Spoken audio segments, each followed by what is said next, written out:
meeting is being recorded.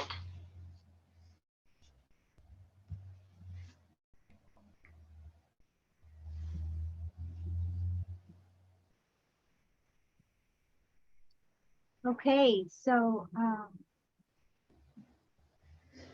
are all the participants here? Okay, yeah, we have 8. All right. Hi, everybody. My name is Amanda Hall, and I just want to welcome you to our session today.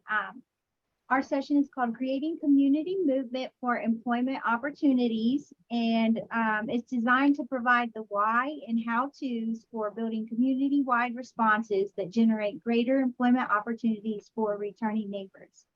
So thank you so much for choosing to attend this session. I know we're super excited. I think like 20 participants signed up.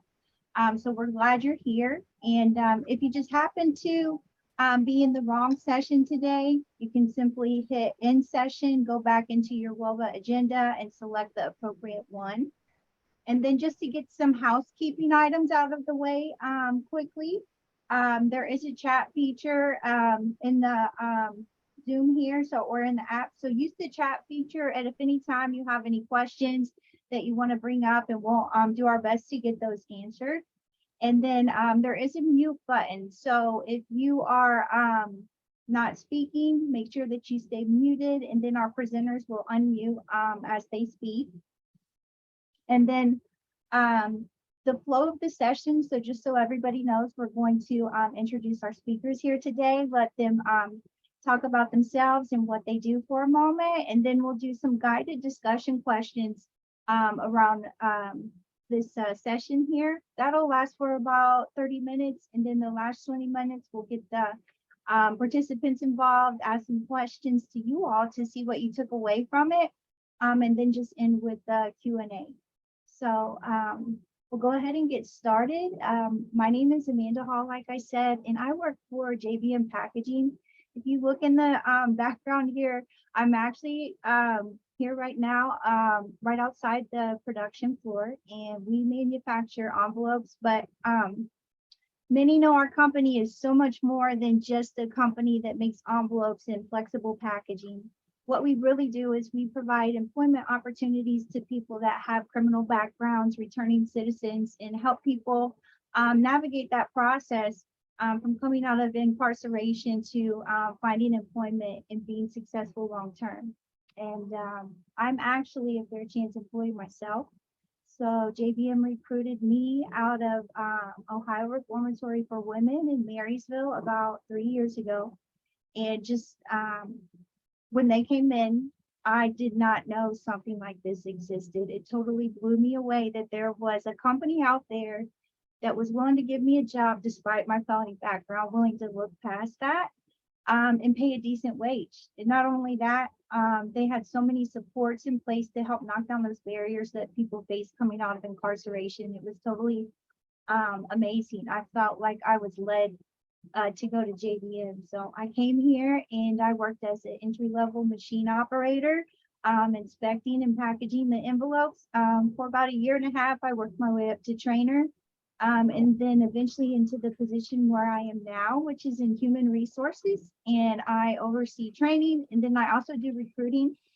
So where I get to go back in and give that same opportunity that was given to me to other people, and that really helps me find meaning and purpose in what I do and give back. So I'm definitely advocate for a fair chance or second chance hiring, and anything that we can do to get more companies in our communities like JBM Packaging.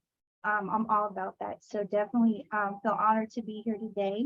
And with that, I will turn it over to our speakers. So for our speakers here today, if you could just tell us a little bit about who you are, where you're located, a bit about your experiences in creating more meaningful employment for returning neighbors.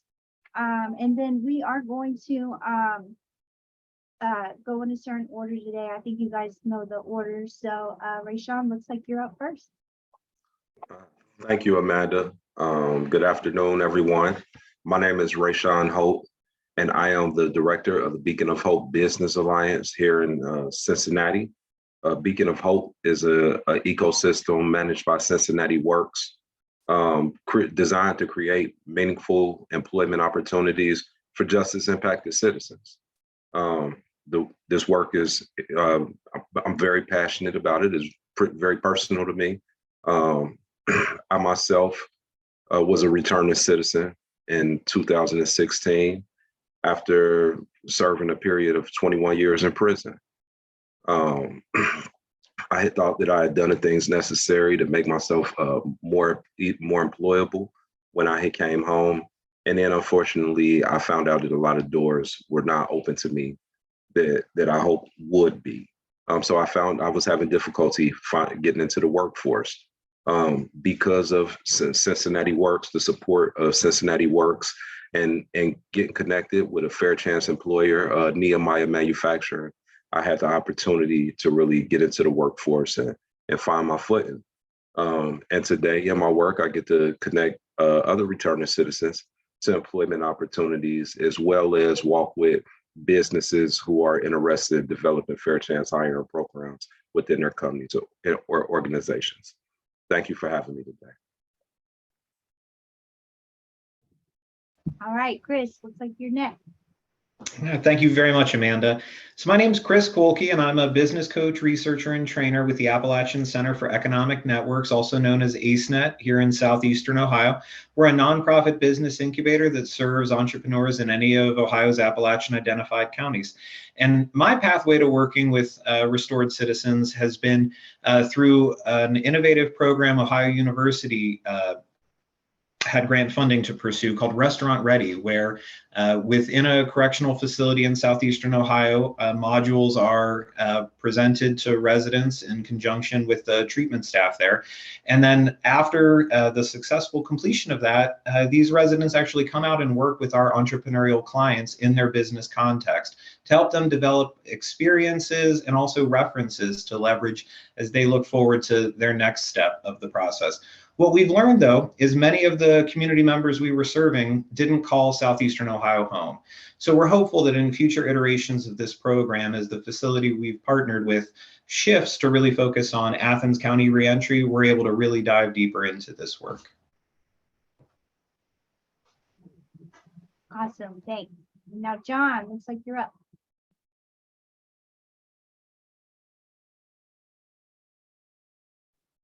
John, we can't hear you. Yeah, okay, there we go. Yeah, I was looking for my mute button. Found it. Great. Thank you. Thanks. Good morning, Rashawn. Good to see you again. Yes, sir. And Amanda, thanks for sharing a little bit of your story on the front end. Really inspiring. So I have a handful of companies that focus on fair chance employment and have been doing been involved in this work for about 25 years. Grew up in a home that had some challenges from a parental standpoint, and just had a heart for working with folks in recovery and folks that have had some challenges in their past. I think a lot of this just rooted in my own childhood, but and my faith and desire to want to be able to figure out how to use business as a means to provide supportive employment has been something I've been enjoying doing since I got out of the Marine Corps in '97. And so Clean Turn, 180 Demo, Coco, Third Way Cafe, our real estate company, Kennedy Used Books, Clean Slate in Chicago. These are all organizations that provide either transitional employment opportunities or permanent employment opportunities, supportive employment opportunities. Through all these ventures, we've been able to work with a little over 5,000 individuals returning from either jail or prison or in recovery or some combination of all the above. And so just love how business can be a catalyst for social change when it's done intentionally around issues of supportive employment. And so I do everything I can to encourage other businesses to do the same, because I'm a firm believer that a person's past does not dictate their future. None of us want to be known for our worst decisions. I've been extended a lot of grace and forgiveness personally in my own life, and I want to be able to extend the same sort of love to other people. And so, yeah. Awesome, doing great work. So we're going to go ahead and get into our guided discussion. So we'll just go in that same order, and I'll start off with the question for you, Rashawn. From your experience and perspective, why is it important for people coming home to have opportunities for meaningful employment? Yeah, first, they've served their time, right? Whatever sentence had been imposed on them for whatever the crime it was, now they're back and they're in society. And I think society as a whole is better when everyone gets the opportunity to have a positive contribution. People have lives, people have families, and we want to keep people out of prison, right? Society is safer when people have purpose, when they have meaning, when they have a means to an income. The list could go on, go on and on, Amanda. My question is, the question I propose is, why not? Why wouldn't we? Yeah. So I mean, we want people to be able to self-sustain, to be able to be taxpayers, right? You want people to be able to build themselves and their families and ultimately their communities. And when one citizen wins, we all win. Yes, sir. Chris, what's your take? Yeah, I think from, southeastern Ohio, it's so rural here and people can be so sparsely populated. We want to celebrate everyone who comes home and really connect them into our community so they can find purpose and meaning here. Because of how depopulated portions of our area are, we really want to keep the people who are interested in, the southeastern way of living and help them find opportunities that align with their interest and their skills. And if they don't have those skills, then identifying pathways to grow those skills in a safe environment. Because we just know that, while there's more services available in many major metros, and there's far more opportunity for some careers and industries, these small businesses and small communities need people who care deeply about them. And some of the folks I've met re-entering care deeply about what happens in their communities. And those are the folks who I'm dedicated to serving. Great. It looks like we lost John. Hopefully he's coming back. If I could just maybe add in some perspective on my behalf. So, just because somebody made a mistake once, or they were living a life that wasn't 100% by the law and righteous, doesn't make them a bad person. They were just making bad decisions at that time. And a lot of times we need something like prison to happen to redirect our path. And a lot of people, when they go to prison and they are incarcerated, they come out a new person, right? There's a lot of programming and all these things in place while people are in prison, and the people who really want to turn their life around and do the right thing take advantage of that, and they come out like 10 times better than they were before they came in. So why wouldn't you want somebody like that to work for you, not only to help the business as a whole, but to help that person? And not only that person, but when you give employment opportunities to people that have criminal backgrounds, you not only help them be successful, but you help their families, you help their children. It's just the ripple effect from families to the community to society as a whole. If people get out and they don't have an opportunity to do something to get back on their feet, most likely they're going to go back into what they're most used to, which will lead them back to prison, and then it becomes a revolving door. And we want to try and get as many people as we can out of that cycle to where they are contributing members of society. So John, I know we lost you for a moment. Did you hear the question that was asked? I Yeah, did. okay. Yeah. Sorry about that. Yeah. Thank you. Okay. Yeah, I think I echo what each of you have already, said. I think, again, I think all of us are better than our worst decisions. None of us want to be remembered for our worst decisions, and our past doesn't dictate our future. I think in some cases, in quite a few cases, what folks plead out on in terms of what they end up serving time for isn't necessarily consistent with all the details and facts. But if folks don't have the resources to fight their case, sometimes it's better just to go ahead and plea out and kind of deal with a longer but not as long sentence or consequence. And so I think knowing the details of the situation is helpful. And that's the irony in some of the legislation that encourages what is good legislation, banning the box, expungement, things of that nature are helpful. For us, they're not as helpful because we don't really, it's not that we don't care, it's that we do care, and we want to know, the goal is to kind of learn about the past so as to better be informed about how to be a good coach now and prepare an individual for the future. And so we don't want to hold people back because of their background, but as you get to know people and build relationships, every authentic, genuine, relationship is involves the past. And so because we're a business that's not looking for widgets, we like to have relationships, and because we like to have relationships, we like to understand our stories. And so it does make it hard, though. In the business community, folks kind of want to sometimes just create an environment where people are widgets, and let's just suppress the background, hide the background, pretend like it didn't exist, and then move on. And the reality is, in a lot of cases, sometimes a person's background involves a lot of trauma, and involves a lot of additional layers of complexity that are helpful to be in tune with, so that you know how to provide the supportive supportive environment for your team members. And so, and that could be everything from greater, financial literacy, conflict management, team building, effective communication.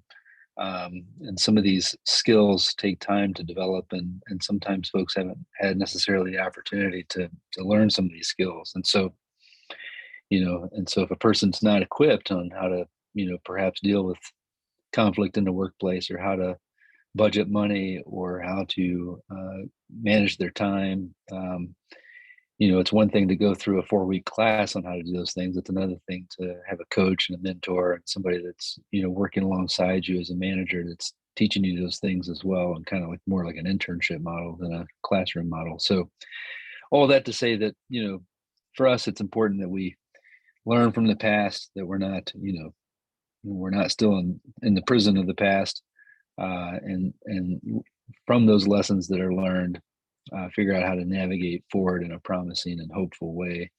And so, I could go on and on, but that's the heart of what it's all about for us.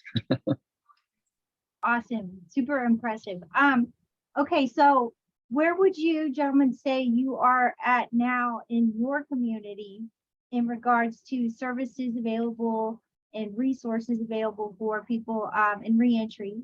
And then what are you doing to help? And I know you kind of already touched on this in your intros. What are you doing in your community to help expand meaningful employment opportunities? Yeah. So fortunately in Hamilton County, in regard to like reentry services, there are a lot of resources here. There, of course, there can always be more. We know how high the recidivism rate is and how big that revolving door is in regard to jail and prison and other forms of incarceration. But the nonprofits have really done an amazing job here in Cincinnati. Organizations like the one I work for, Cincinnati Works, and CityLink, and City Gospel Mission, and the Center for Employment Opportunities. Is a plethora of organizations that do amazing work that I get the opportunity to work with every day, as well as the Hamilton County Office of Reentry, the Department of Rehabilitation and Corrections. I mean, it's just amazing to just see how much emphasis is being put on successful reentry, and as I had mentioned before, we all know that has a direct correlation to lower recidivism and community safety.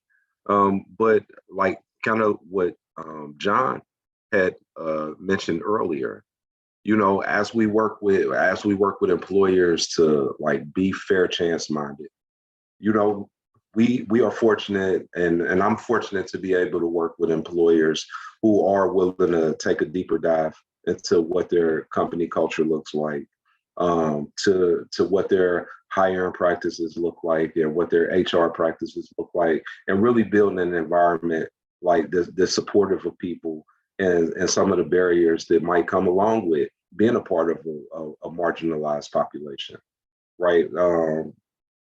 We, it's one thing to hire and do fair chance hiring. It's another thing to do fair chance hiring the right way, right?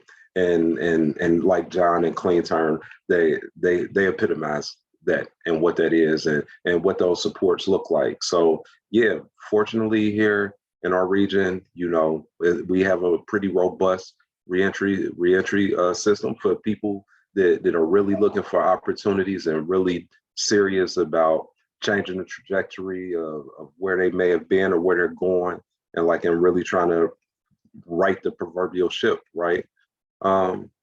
Yeah, but obviously there's more work to be done. We can always have a way. There'll never be enough resources, right? We know that. And ideally, I guess my job is to try to work myself out of a job, right? And that's when we really have won. Hi, Chris. Outstanding. Thank you.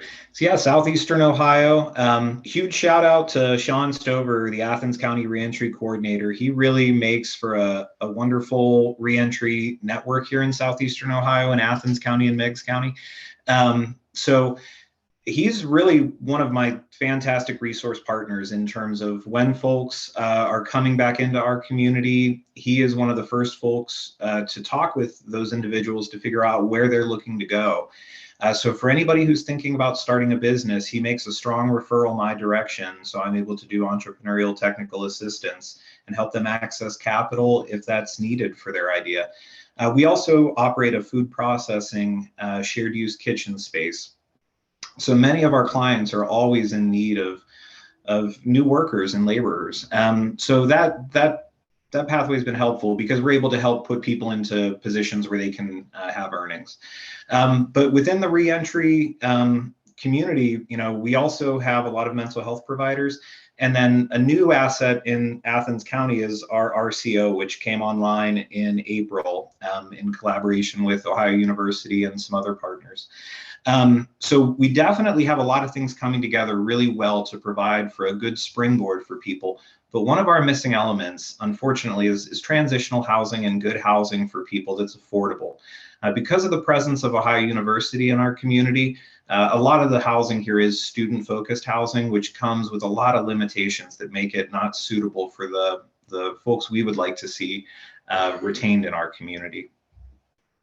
In my role with AceNet, beyond just facilitating some of our relationships, I also talk with our clients about the opportunities available to them to hire individuals rejoining our community or individuals in recovery, to make them aware of that labor pool that exists, the fact that there are skills and abilities which are transferable to the production environments where my clients operate, and to help make introductions and to just I like to say I'm the oil in the machine. I don't know that I do anything, but I decrease friction.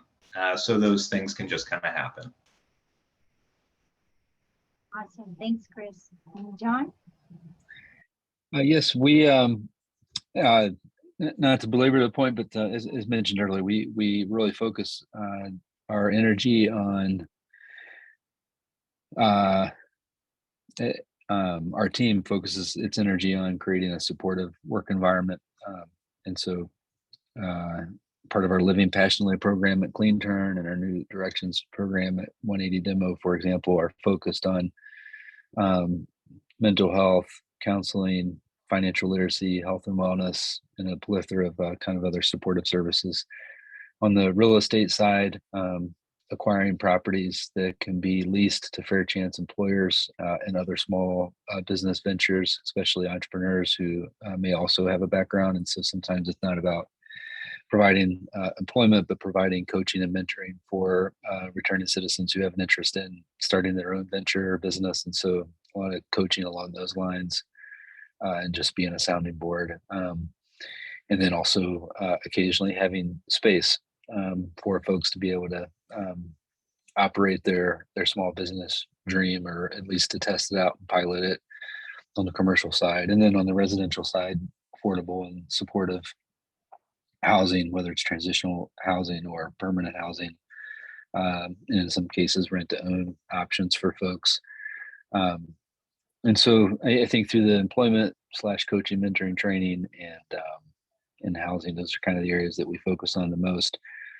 And then I'd say personally, just beyond that, I do enjoy writing letters. I think I have about 50 or so folks that I am writing on a regular basis who are currently incarcerated. Some of those folks, at least at this point, aren't going to get an opportunity to work on the outside, but just because they're serving life sentences without any chance for parole. So, but it's a good opportunity to build relationships with folks who are having an impact at the institution that they're at, and so they can still live a life of purpose and intentionality where they're at. And so that's something I enjoy doing, although I always feel drastically behind in responding to letters. But I do enjoy doing it. And then I think, in addition to the letter writing, just working with other companies when they express interest in changing their HR policies or figuring out how to be a fair chance employer, second chance employer, or whatever folks want to call it. There's a lot of those sorts of conversations that I enjoy doing too. So. Great. Yeah, I know at JBM, I mean, we're all about the supports that we have in place to help our team members be successful. We do the life coaching. We have 2 life coaches on site that meet with our team members on a weekly basis. I think one or both of them actually might be a participant in the chat today. Allison, she actually is the one that came and recruited me out of Marysville. And I can honestly say I wouldn't be where I'm at today if it wasn't for her. Kind of motivating me and providing me the platform to be successful. And then the financial aspect of it, I can totally attest to that. We have a financial peace coach that meets with all of our team members for free. The company pays for it. And if it weren't for that, I wouldn't have known how to budget. I wouldn't have known how to save. I wouldn't have known how to invest to get where I'm at today to be financially stable. The peer mentorship, everything that you guys mentioned, I think all of that is essential to a company being successful as a fair chance employer versus just offering a job to somebody because they have a felony. You can do that all day, but if you don't have everything to go along with it, the likelihood of these people being successful is drastically reduced. So with that, is there anything that you haven't mentioned that maybe some opportunities that are on the horizon coming up in your communities to help with creating more employment opportunities or helping eliminate barriers? I know one of the ones that we struggle with the most at JBM in Lebanon is transportation.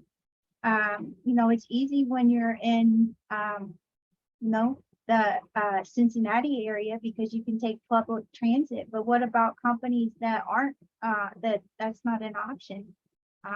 So trying to navigate all of that sometimes can be difficult because people want to work for us, but if they don't have a way to get to and from work, unfortunately, it's not going to work out for them or us. So anything to say about that, gentlemen? So, yeah, and so that's sometimes a barrier that we run into, the transportation stuff. What we try to be intentional about doing, not just the organization, but the businesses that we work with, is to really like take deep dives into like who's doing that, those transportation services and who are doing it well. Sometimes it might mean partnering with a staffing service in the interim that's willing to provide that transportation during the onboarding time. I know Hertz has a rental car program that a couple businesses have worked with and have found a success utilizing their program, and it's specifically for businesses that are struggling with transporting employees from the inner city or just from the cities to remote areas, right? And yeah, and also like we've been, so when you talk about like any other things that's like kind of coming down the pipe where that's going on, we have been partnering with local jails, right? Getting people opportunities to work while they're still incarcerated, where they're able to make their full wages and save money up until the time that they're released. And then while they're doing that, they still get to work with our financial coaches and deliver a plan and create a plan, right? Because we also know, like, although coming out of prison or jail with a big bag of money is a good problem to have, right? If without the proper education, it can also become a barrier and a problem. So yeah, and just like still in the spirit of a community and just trying to grow and doing some of the similar type initiatives as John, like mentoring other businesses when possible, like and just trying to keep the momentum, right? Because I mean, over the past few years or so, reentry, criminal justice reform, fair chance hiring, they've all been big topics, right? But I also don't want the perception to be as if like these are issues that have been solved. There's still work to do. We still need as many people involved in this fight as possible, right? And just trying to stay fighting a good fight. Awesome. Thanks, Rashawn. Chris? Yeah. I definitely am inspired by a lot of the funding that's coming down from a variety of sources right now to really enable some of our partners to take strong progressive steps forward to provide new services and to deliver new services that historically might have been unavailable in this market. But I mean, we still struggle with the transportation and the rural poverty issues related to that. So in many cases, our partnerships, our connectedness becomes our currency in some of these rural communities, where it's our ability to network with one another, to identify who are the players, who are the movers in this community who have relevancy to the issue we're talking about, who have also maybe some power they could inject. And it's really through uncovering some of those that I think we're going to have a much brighter future for ourselves here. Yeah, I think transportation, childcare, I mean, there's a plethora of issues. And I think for us, developing strong partnerships within the community is huge. I mean, I think even on the housing side, prior to us having the resources to kind of invest in our own portfolio of properties, I would just network with landlords who I knew had property. And so I think developing those sorts of partnerships, those relationships in the community are critical. And then that way, when you make a referral or you make an introduction, you're not really sending a person to an organization. You're really sending a person to a person. And I think that person-to-person contact is critical to life. I mean, I think each of us have gotten to where we're at because of the circle of friends and family, et cetera, that are around us. And so, and for better or for worse. So it's always about people, places, and things. And so it's creating the right sort of people, places, and things for our team members to be able to move forward. That's huge. And so practically, what's that look like for us? And with some things like our office location, for example, is right next to the bus line, and that was strategic because we wanted to be close to the bus line. And then setting up an operating mechanism where everybody that could make it to site, we have a certain proportion of folks who are licensed drivers for our vehicles. And so once folks make it to the office, they're assigned to a team, and they're in a company vehicle. I think other businesses sometimes might have to look at. I know an organization that had a small kind of commuter bus van model where they arranged to provide transportation as an organization for their team members as an extra perk. For our night shift, we do that. Even though we're close to a bus line, the bus doesn't run in Columbus all night long, and so folks that work a night shift, we provide a ride share. So certain staff who are licensed drivers get paid a little extra to basically be a chauffeur at the end of the shift to get people back to their place of residence. And folks who are getting chauffeured pay a small fee. It's not free, but they're more than glad to pay the fee because it's like paying for public transportation. It's just easily accessible. And so it's a win-win. It also encourages folks to get their driver's license because you can get paid a little bit more. So it's kind of built-in incentive program there. And then for folks that are in recovery homes or in a nonprofit work readiness program where they're getting dropped off, those folks aren't charged. And so we offset the cost for those folks until they're finished with their programming and they build up some additional capital. So I think just being creative with the context in which you are, there's no kind of like perfect solution for every organization. You have to kind of just be aware of your assets, be aware of what you're able to do, your circumstances and your people. But I think in some be relational and connect with people and a network of folks in your community, and then two, be creative and think outside the box. Great insight. Thanks, gentlemen. All right, so we have about 3 minutes left before we'll open it up to our participants.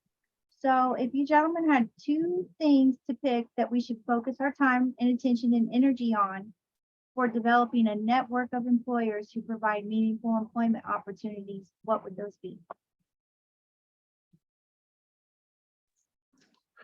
Wow.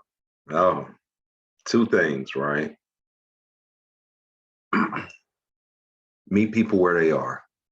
So when I say that, like I just like John said, it's the intentionality, right?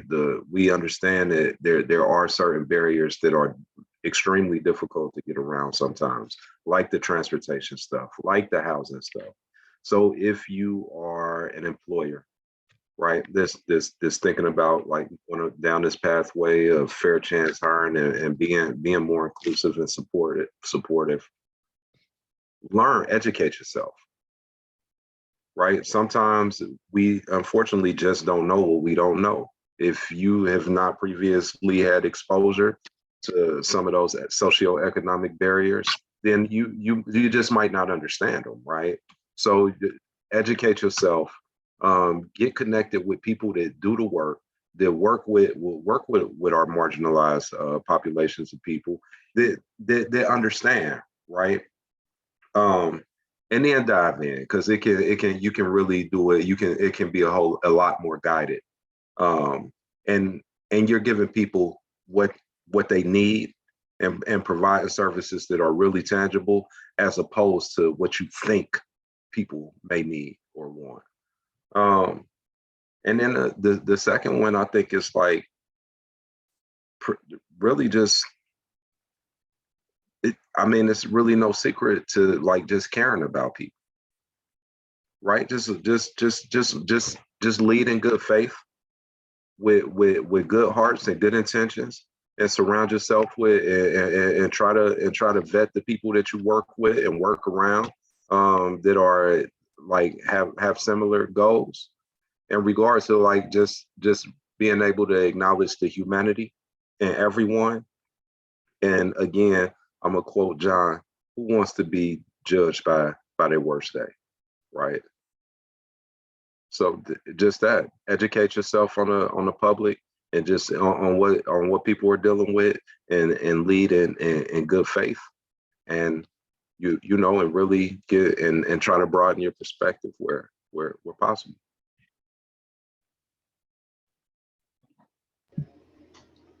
Yeah, and probably for me, I mean, I totally agree with meeting people where they are. That developmentally centered approach to working with folks, I think that definitely matters greatly in folks' long-term success. And the second piece is just consistent gainful employment. I know that can be a challenge economically for the business model of the activity, but that makes such a big difference in what folks are able to do. So those are my two. Yeah, I think on the legislative side, I think the more that we can encourage, and there is for businesses an incentive, the work opportunity tax credit to provide opportunities.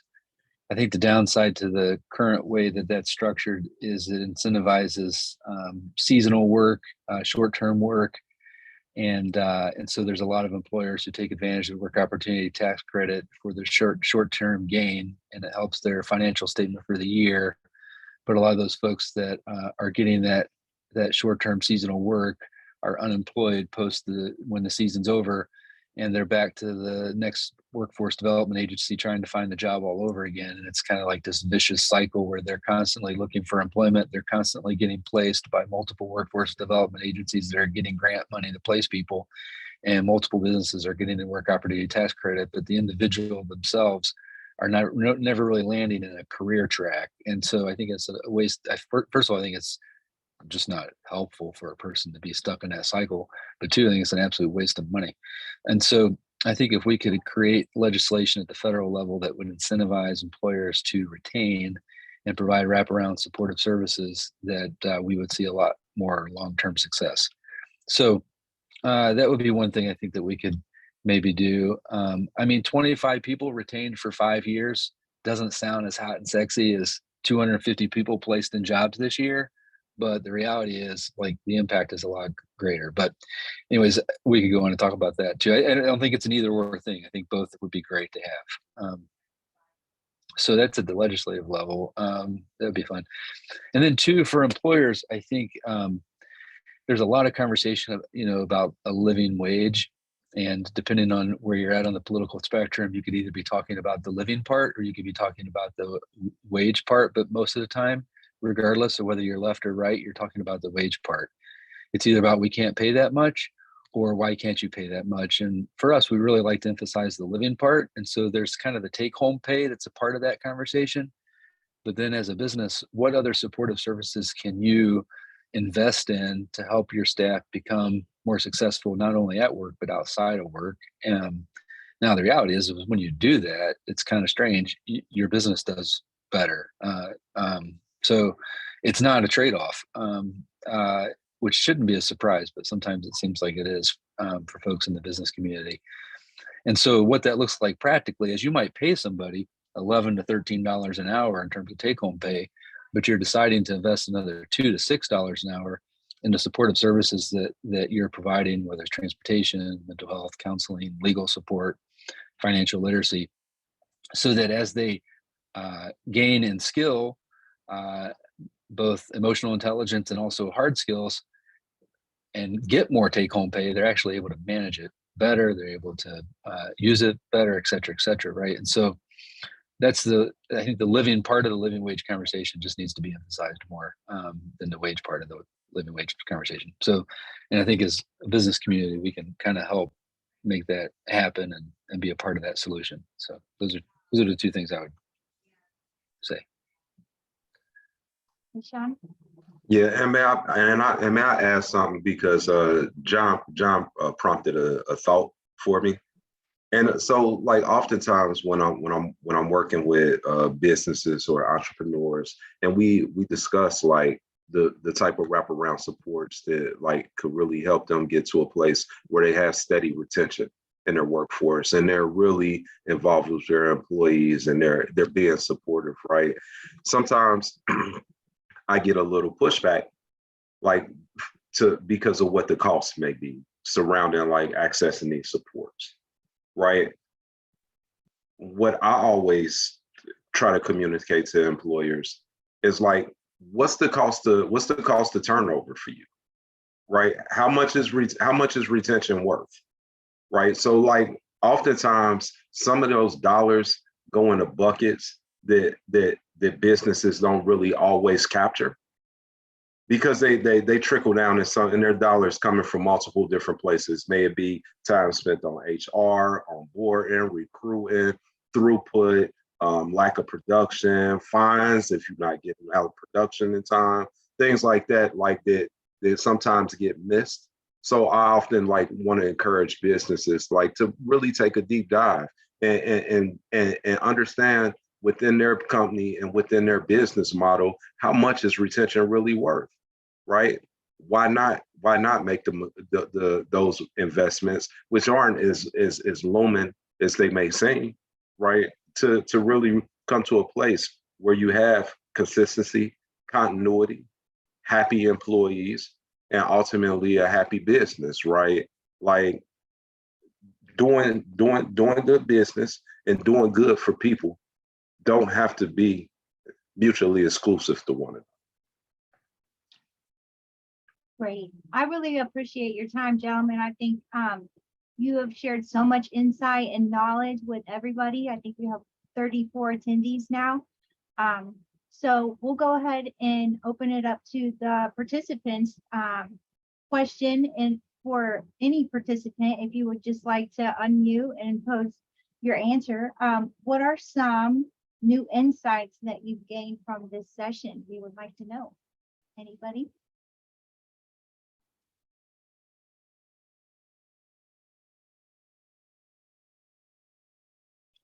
Are they able to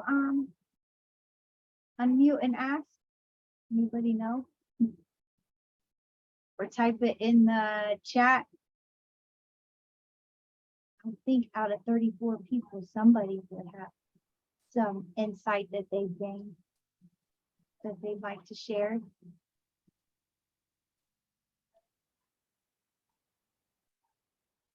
Yeah, and if folks, Amanda, I'll just mention too, if folks think of a question later, I am more than glad to throw my email out there if folks want to just reach out later. But jrush@cleanturn.com is the best way to try to get a hold of me, jrush@cleanturn.com.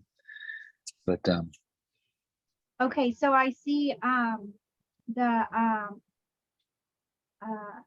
they said attendees will only be able to use the chat. They cannot unmute. They can use the Q&A feature as well. All right, so anybody want to start sharing in the chat some insights that they've gained from this session, or pose any questions for our speakers to answer?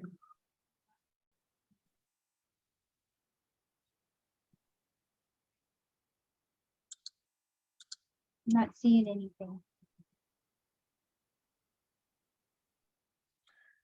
Okay. it's always a great sign. It kind of means that you just have Right, you covered just it an all. awesome panel that just covered everything. Yep. Great job. Right. So No, it's not I think that something that I would like to touch on a little bit, since we have some time, is providing meaningful employment and what that means. Because we can provide jobs all day, but if we can provide employment that gives people a sense of purpose and meaning, and they can grow and they can advance in their career, I think that really is what meaningful employment is to me. Yeah, we could provide the supports in place that people need to be successful, but if we can also help them grow as a professional, if we can help them find their purpose or their meaning in life through working at your company, I think that in my mind is really what meaningful employment is about. I did a poll and I said, how do companies create meaningful employment opportunities for returning citizens instead of just offering them a job? Some of the results that were shared were peer support and accountability. I know just having somebody to work alongside of you that's kind of identified as a peer mentor or peer supporter is so beneficial, to have somebody that's kind of walked that same path as you, to kind of show and guide you the way, and you can feel comfortable reaching out to them with any questions or insights that they have. Somebody else answered aligning job opportunities with employee career interests, which is kind of what I touched on. If employers can provide a career path, that was also something that attracted me to JBM, because they came in, and when they did their presentation, they showed you could come in at entry level and then over time work your way up, and how the wages increase over time. That's definitely something that can attract people to want to come to work at your company and grow within the organization. Okay, it says, thank you all. The chat was disabled. You are all rock stars. Appreciate you.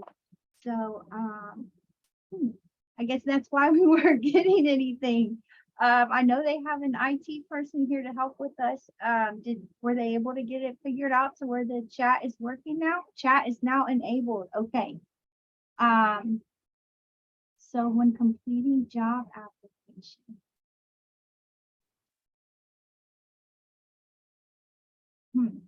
I don't know what that means. First part of question, thoughts.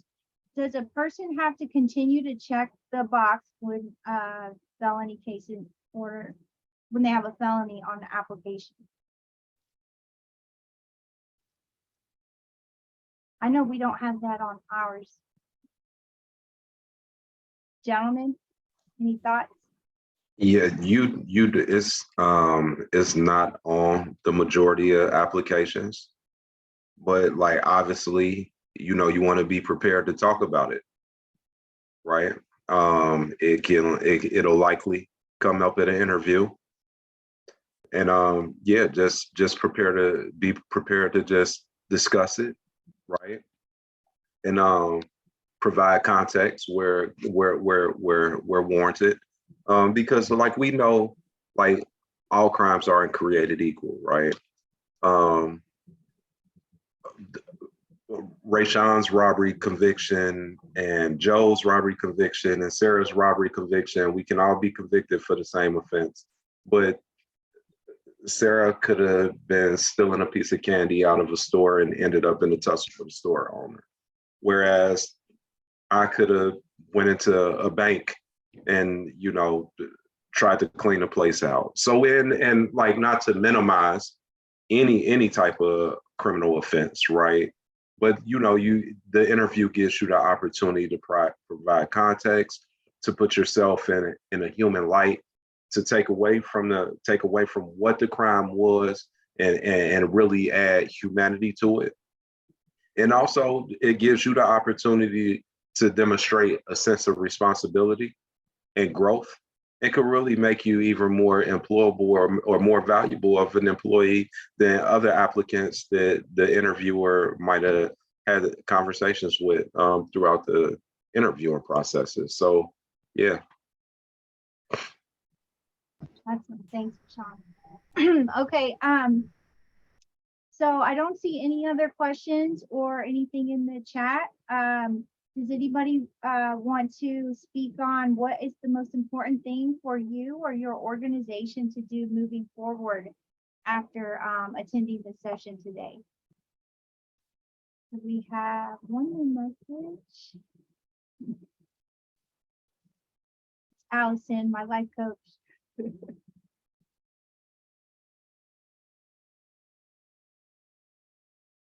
All right, so I guess I'll go back to the poll results for how do companies create meaningful employment opportunities. Another answer was try and get them grandfathered, employed, trained, and desired or relative short long-term employment. It says we have a great group here in Northeast Ohio, Edwins. They are amazing. And then do check-ins, making sure they are helped. And then somebody even answered, recognize re-entering citizens often work harder and may stay longer. So that was a good poll. Thank you everybody for your responses. And then I posed the question, what do returning citizens need most to help them achieve long-term success with their employer? Transportation assistance, housing, life coach, peer mentors, and the majority of the votes were for housing assistance out of those. And then lastly, what do you see as the biggest challenge with implementing a second chance or fair chance program? So I'll just list some of these poll results for everyone. Misconceptions, trusting someone to do right, funding, finding one,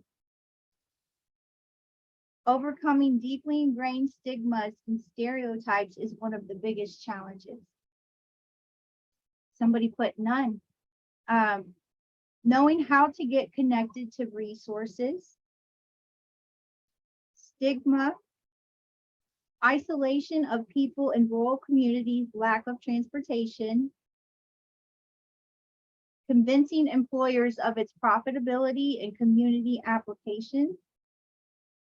Somebody else put none, just finding employers, landlords that will give second chances. And then somebody said, what is it? So I hope they know what fair chance or second chance hiring is today after this session. Any final comments that you gentlemen would like to add on any of that, or? Yeah, the last little comment is helpful. I think oftentimes I do make sure I emphasize, depending on the group, sometimes you kind of know, when you talk about fair chance employment, returning citizens, second chance employment, I think being quick to be able to have a 1 or 2 sentence kind of snapshot summary of what you're talking about, I think is helpful for all of us in the space. We get used to the language. It has evolved every 5 to 10 years.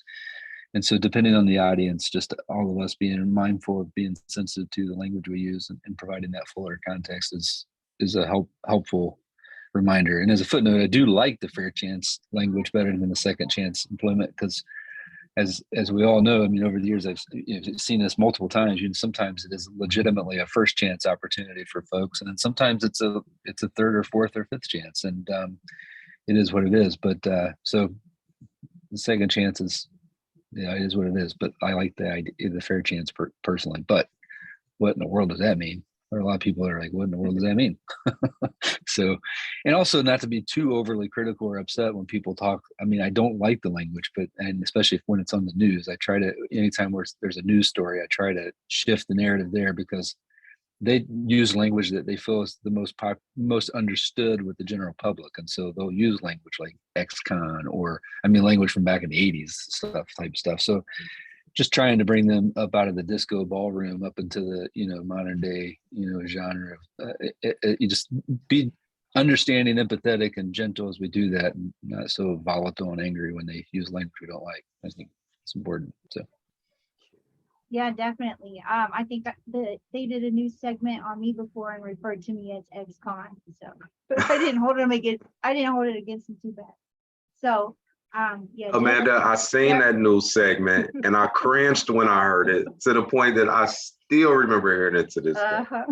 But because of like the type of work being done, like the way that you do, represent for the mission and help support people, just organically the narrative would be changed. And really want to appreciate what you're doing, what other panelists are doing, Chris, John, and everybody that tuned in today, right? Like it's amazing. I just think about like how far this initiative has come from the time when I was released in 2016 and couldn't get a job anywhere, right? To now where opportunities are a little more abundant, and the opportunities for growth are there, and people are really kind of rallying behind this. So that's inspiring to see.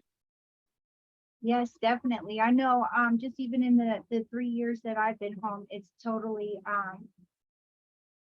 different. When I first got out, it was very rare, it was like JVM and Nehemiah. Now it's, everybody's doing fair chance hiring. We just got to teach everybody how to do it the right way.